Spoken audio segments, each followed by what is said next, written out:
Good morning. एक बार फिर से आपका हिंदी साहित्य की कक्षा में मैं अशोक कुमार आपका स्वागत करता हूँ। हम पढ़ रहे थे रीतिकाल या उत्तर मध्यकाल, जिसका समय विभाजन आचार्य रामचंद्र शुक्ल ने 1700 विक्रमी संवत से 1900 विक्रमी संवत तक माना था। इसमें हम आगे पढ़ेंगे रीति सिद्ध काव्य धारा के कवि एवं उनकी प्रमुख रचनाएं।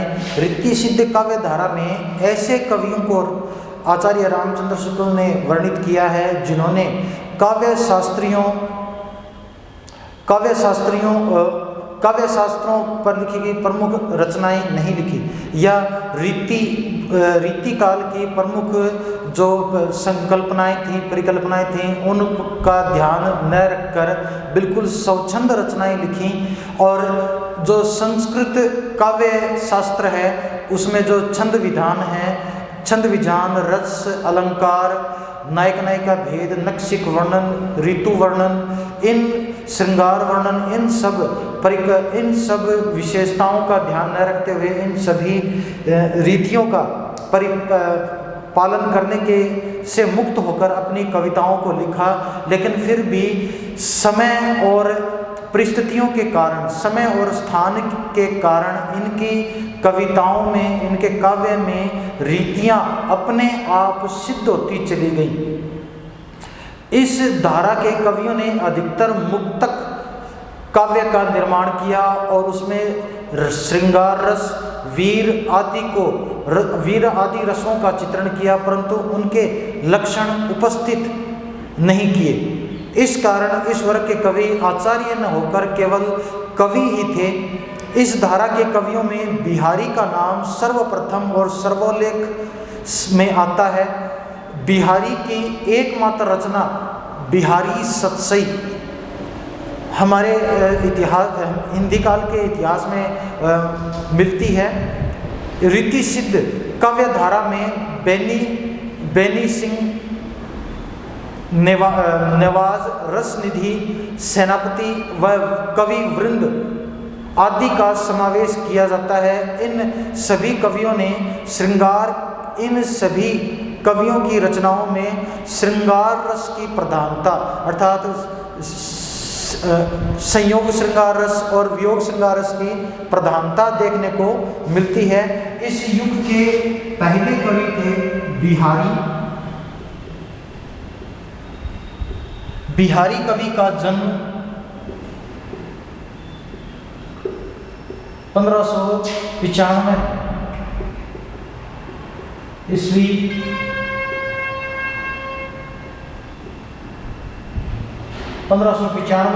ग्वालियर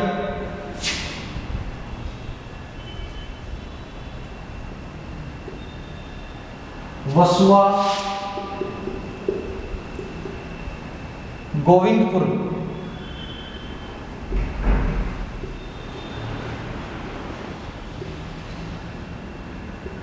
गांव में, वसुआ गोविंदपुर गांव में हुआ। मृत्यु 1663 ईस्वी में। मृत्यु 1663 ईस्वी में हुई। एक दोहे के अनुसार इनकी बाल्यावस्था बचपन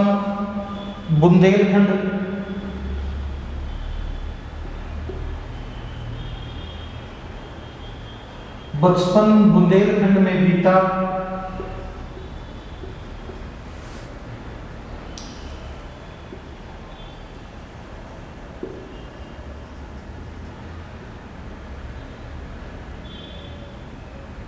युवावस्था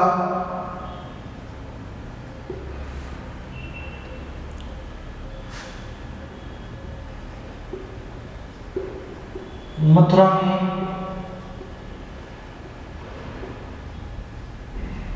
ससुराल में बीती।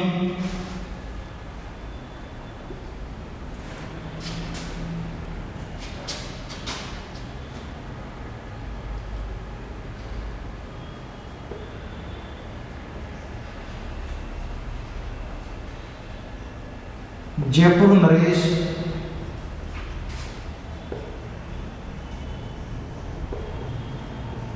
राजा जयसिंह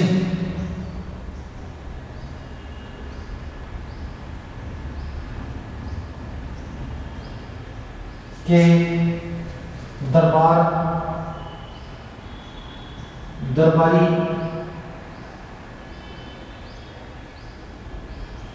दरबारी रहे। ये इनका जीवन का सारांश है। और कहा जाता है कि जिस समय ये कवीश्वर जिस समय ये कवि स्वयं जयपुर दरबार में पहुँचे, तो उस समय महाराज अपनी छोटी सबसे युवा तरुणावस्था में जो सबसे छोटी रानी थी, उसके प्रेम में इतने लीन रहा करते थे कि मिर्जा राजा जयसिंह अपने जयपुर दरबार में उपस्थित नहीं होते थे। सभी दरबारी प्राय राजा के इस भोग विलास से दुखी थे। और इन्होंने अपनी एक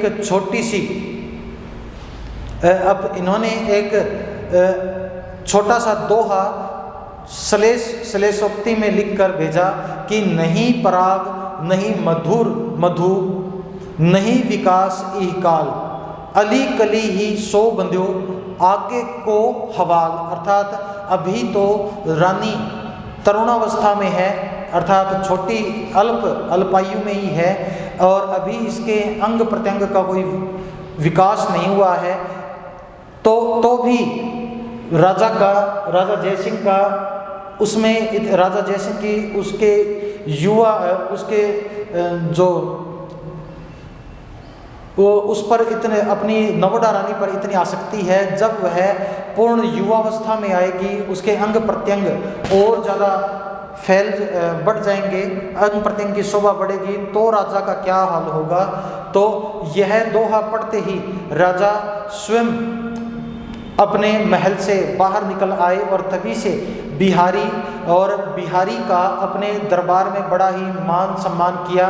महाराज ने बिहारी को इसी प्रकार के सरस दोहे बनाने की आज्ञा दी। बिहारी दोहे बनाकर मिर्जा राजा जयसिंह को उनके दरबार में प्रतिदिन सुनाने लगे, और इन्हें प्रति दोहे पर एक सोने की असरफी अर्थात एक सोने का सिक्का मिलता था। इस प्रकार उन्होंने लगभग 712 के लगभग दोहे लिखे और इन्हें संग्रहित कर बिहारी सतसई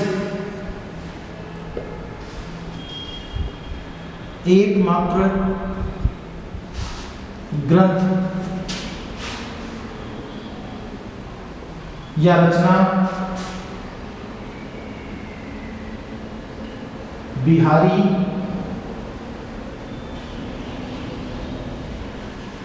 सतसई 712 दोहे नीति एवं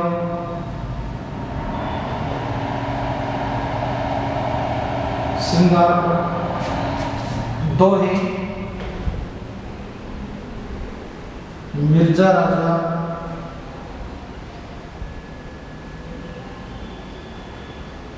जयसिंह की आज्ञा पर लिखे। फिर अगले कवि हैं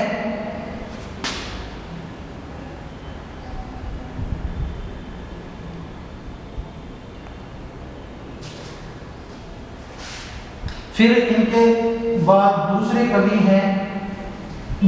कवि का नाम है वृंद कवि का जन्म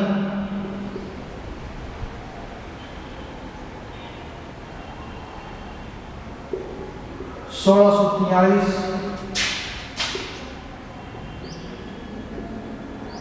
मृत्यु 1723 ईस्वी में।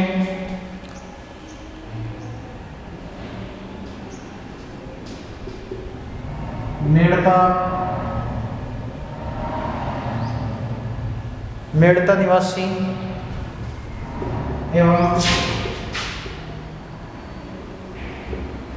जोधपुर नरेश अर्थात राजा जोधपुर के राजा जोधपुर नरेश जसवंत सिंह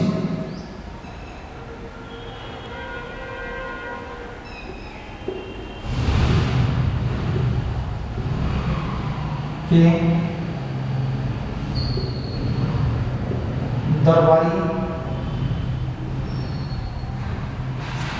दरबारी कवि थे। औरंगजेब के दरबार में भी रहे तथा सर्वाधिक समय किशनगढ़ के दरबार में रहे। इन्होंने वृंद सतसई नामक नीति ग्रंथ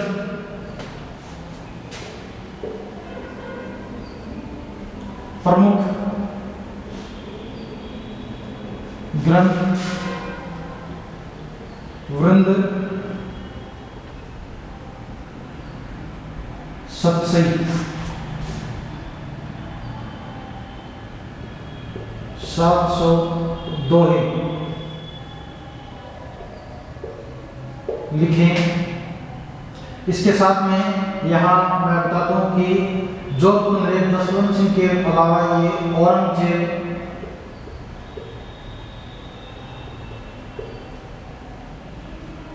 औरंगजेब तथा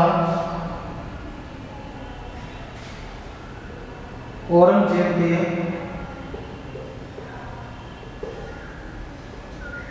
दरबारी भी रहे। औरंगजेब के दरबारी भी रहे। इनके दोहों की समानता बिहारी के दोहे से की जाती है और बिहारी के दोहों की तरह ही इनके दोहे भी अनेक एक से अधिक अर्थ प्रकट करने वाले या सलेस उक्ति में लिखे गए थे। इनकी प्रमुख रचनाएं हैं हितोपदेश, साष्टक,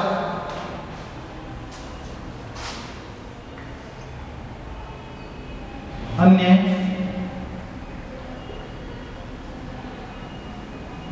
हितोपदेश 12 मासा,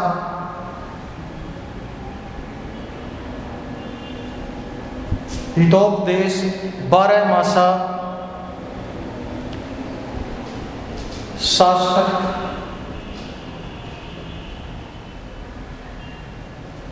भाव हितोपदेश, भाषा हितोपदेश,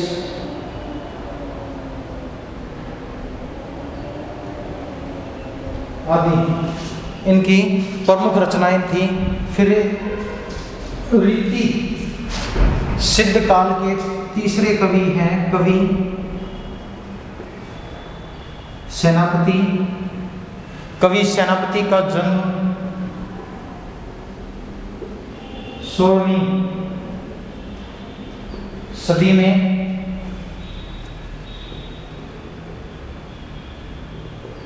रचना काल 1650 ईस्वी।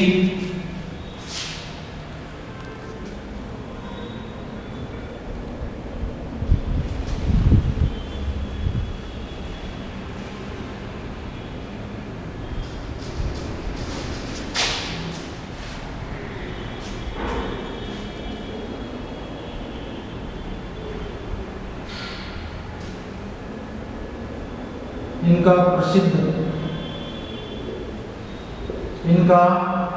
प्रसिद्ध ग्रंथ कवि रत्नाकर। इन्होंने प्रकृति के श्रृंगार पक्ष और उदात रूप का वर्णन किया। सेनापति ऋतु वर्णन में 12 मासा वर्णन करने में प्रसिद्ध रहे हैं। और इसके बाद हम आगे देखते हैं। इसके बाद अन्य रचनाओं में हम आगे देखते हैं कि रीतिकाल की प्रमुख परिस्थितियां, रीतिकाल की प्रमुख परिस्थितियां कौन कौन सी थी। रीतिकाल का जिस समय उदय हुआ उस समय अकबर की मृत्यु के पश्चात भारत में अर्थात दिल्ली पर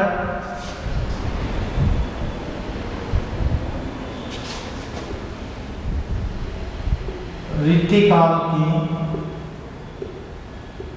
प्रमुख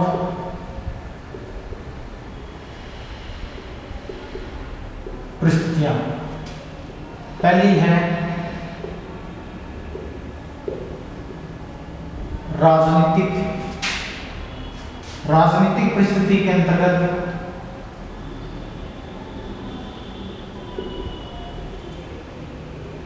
अकबर की मृत्यु पश्चात दिल्ली बादशाह जहांगीर एवं शाहजहां का काल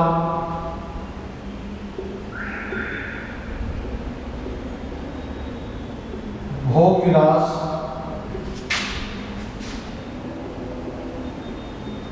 सौंदर्य, स्थापत्य, कला, नृत्य का स्वर्ण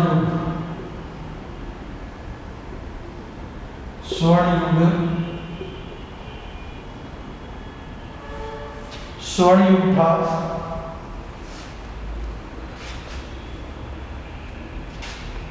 रीतिकाल में मुगलों का वैभव काल, प्राभव काल एवं अंग्रेजों का उदय काल देखा जा सकता है। शाहजहां ने इस रीतिकाल के समय में अर्थात 1647-48 के आसपास शाहजहां ने ताजमहल और मयूर सिंहासन जैसे वैभव के प्रतीक निर्मित करवाए, किंतु 1658 ईस्वी में उसके पुत्र औरंगजेब और दारा शिकोह के बीच सत्ता का संघर्ष प्राय देखने को मिलता है और इसी संघर्ष के कारण पूरी राज सत्ता अस्त व्यस्त हो जाती है।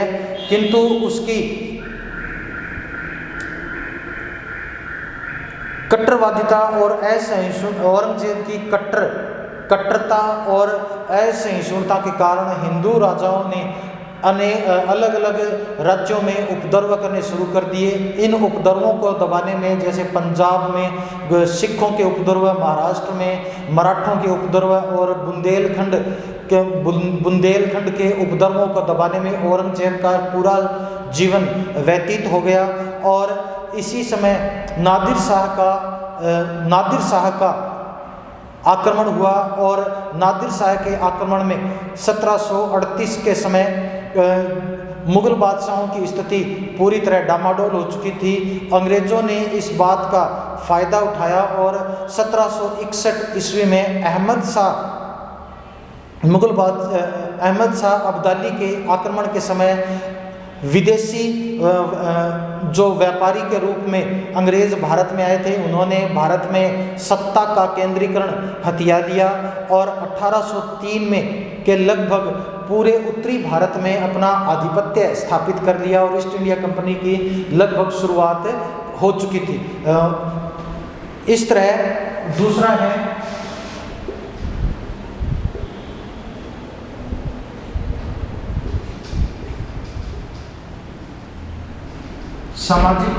सामाजिक परिस्थिति के अंतर्गत एक और तो विलासिता, मुगल बादशाहों एवं उनके सामंतों की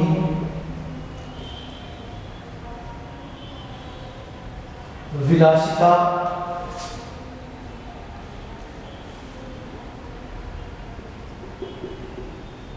का बोलबाला था।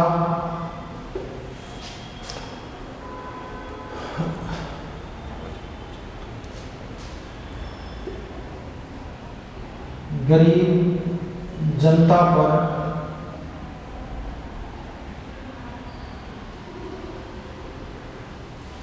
करों का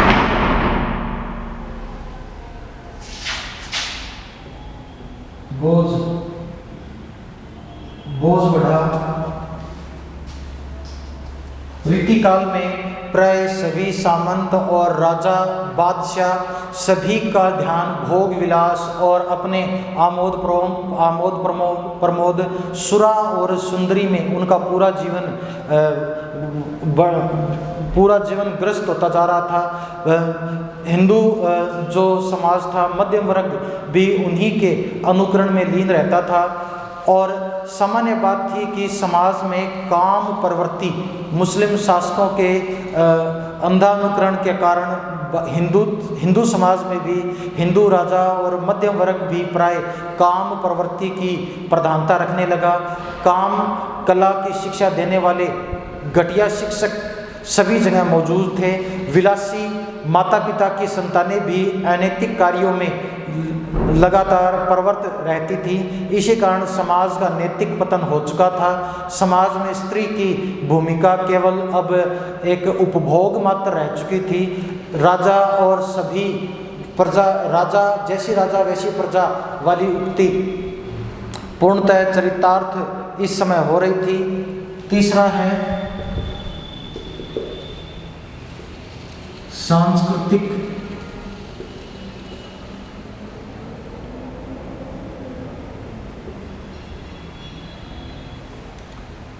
सांस्कृतिक परिस्थिति के अंतर्गत अकबर जहांगीर शाहजहां की उदारतावादी नीति के कारण हिंदू मुस्लिम संस्कृतियों में जो सौमन्य हुआ था वह औरंगजेब की कट्टर धार्मिकता के कारण छिन्न भिन्न हो गया। मंदिरों मठों को तोड़ दिया गया और हिंदुओं की धार्मिक भावनाओं को आघात पहुंचाया गया। राजा व सेठों को गुरु दक्षिणा देने में धर्म प्रमुख और धर्म गुरु लीन रहते थे और उनसे हमेशा धन संपत्ति प्राप्त करने में रहते थे।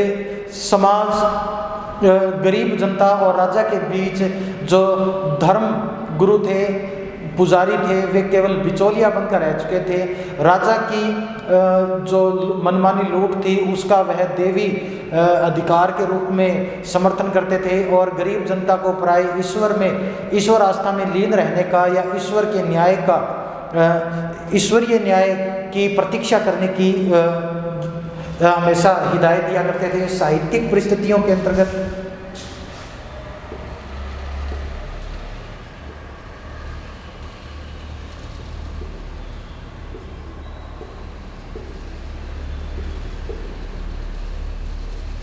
साहित्यिक परिस्थितियों में इस काल में चित्रकला, स्थापत्य कला, संगीत कला का विशिष्ट योगदान रहा। शहजादा सलीम या जहांगीर स्वयं चित्रकारी में निपुण थे और युद्ध कला प्रेमी थे। संगीत और गायन संगीत और नृत्य का उन्हें बड़ा शौक था। इसी क्रम में शाहजहां ने भी भारत में अनेक स्थापत्य कला और संगीत कला के नमूने पेश किए और राजसी ठाट बाट में जैसे राजा डूबा हुआ था वैसे ही प्रजा भी डूबी हुई थी। ये सभी परिस्थितियां भारतीय हिंदी साहित्य के क्षेत्र में रीतिकाल की प्रमुख परिस्थितियां थीं जिनके द्वारा भारत में रीतिकाल का उदय हुआ और अपने कालक्रम के अनुसार ही इस समय के कवियों ने अपनी साहित्य परंपराओं का निर्वाह करते हुए रीतिबद्ध यानी रीतियों के अनुसार काव्य रचना, वीर और श्रृंगार रस की रचना और रस छंद, नक्शिक वर्णन, नायक नायिका भेदों का वर्णन, शब्द शक्तियों का वर्णन इन्होंने अपने काव्य में किया। रीतिमुक्त कवियों ने जैसा हमने पढ़ा है कि ये संस्कृत परिपाटी से अलग होकर स्वच्छंद रचना करते थे, अपने मन की पीड़ा को ही व्यक्त करने में लगे थे। रीति सिद्ध कवियों ने जैसे बिहारी है तो इन्होंने नीति और श्रृंगार पर दोहों की रचना की और दोहे में प्राय अलंकारों का ही वर्णन किया था और इनके दोहों में और इनके काव्य में प्राय रीतियाँ अपने आप समय और स्थान के कारण, सामाजिक परिस्थितियों के कारण अपने आप सिद्ध हो जाती थी। ये रीति सिद्धियों का पूर्ण रूप से विरोध करते थे। अब आगे है रीति काल की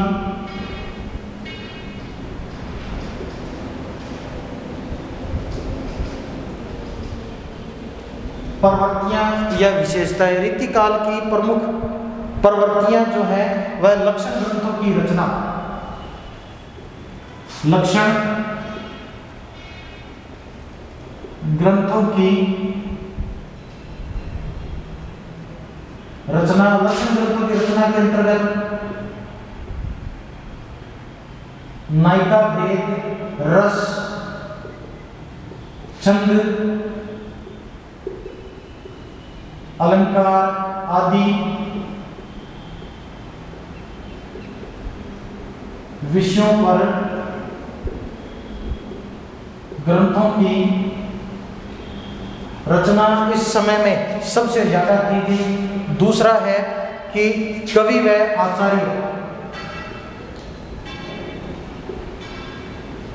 आचार्य बनने की प्रवृत्ति। रीतिकाल के कवि अपने आप को दरबारी कवि मानने के साथ साथ संस्कृत की आचार्य परंपरा का भी निर्वाह करने में और अपने आप को संतुष्ट करने में लगे रहते थे। इन्होंने संस्कृत के जो ऊपर वर्णित जो रीतियां हैं इनका अपने काव्य में प्रयोग कर अपने आप को दरबार में प्रमुख कवि और अपने आप को राजा के सामने सम्मान योग्य स्थान दिलाने की भरपूर प्रयत्न किया। तीसरा है श्रृंगारिकता।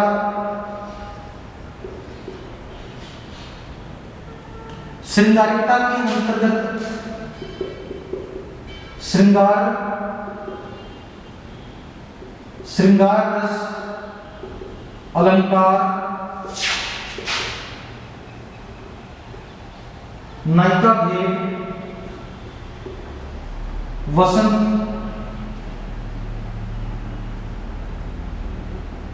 वसंत ऋतु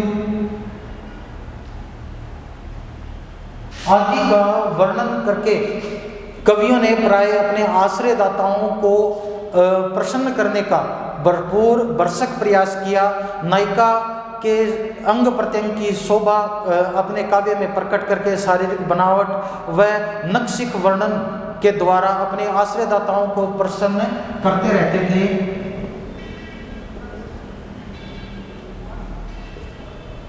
नक्शिक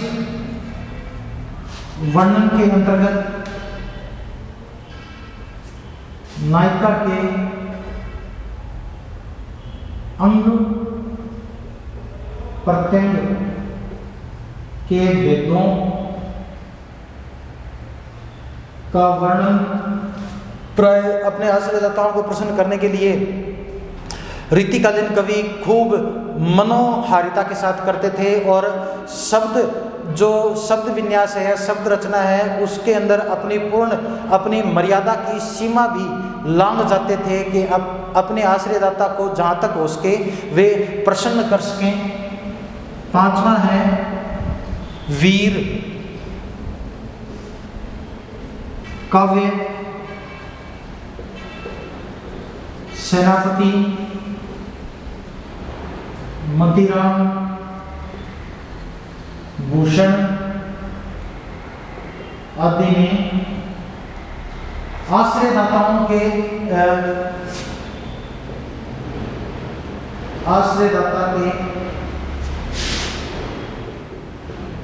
शौर्य वीरता का वर्णन बढ़ चढ़कर किया था। फिर इसके बाद में हम देखते हैं कि नारी जीवन के प्रति दृष्टिकोण। रीतिकाल में नारी को प्राय उपभोग मात्र की या भोग मात्र की वस्तु माना जाता था। नायिका के अपने काव्य में कवि नायिका के अंग प्रत्यंग का वर्णन कर उसके शारीरिक शोभा को प्रकट कर उसे देवी रूप में न